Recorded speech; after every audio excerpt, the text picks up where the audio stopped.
এ দিদি, আজকে স্কুলে যাবি না?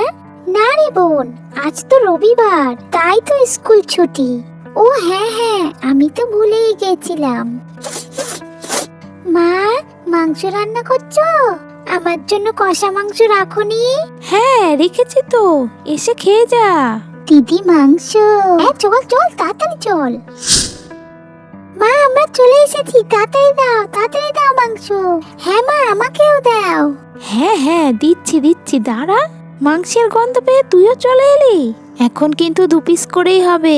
যে এখন বেশি খাবে সে ভাত খাওয়ার সময় কম পাবে। এই নে দুষ্টু, এটা তোর। এই নে মিষ্টি, এটা তোর মাংস। তাড়াতাড়ি খেয়ে নিস, আর খেয়ে আমাকে বলিস কেমন হয়েছে। ঠিক আছে মা, আমি জানি ভালোই হবে।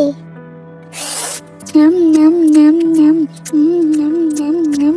এ বোন, তুই না এতগুলো খেতে পারবি না, আমাকে একটা দিয়ে দে। দাঁড়া দিচ্ছি। ও মা, দিদি বিছানায় বসে মাংস খাচ্ছে। আরে চুপ কর, চুপ কর। কি? যাচ্ছি আমি, দাঁড়া, করছি তোর ব্যবস্থা। খাবি খাবি আমার মাংস, আর খাবি তুই? ধুর, ভাল লাগে না। কেন তুই মাকে বলে দিলি? চাদরটা কেচে নিয়ে তবে ঘরে ঢুকবি। হি হি হি, আর খাবি মাংস?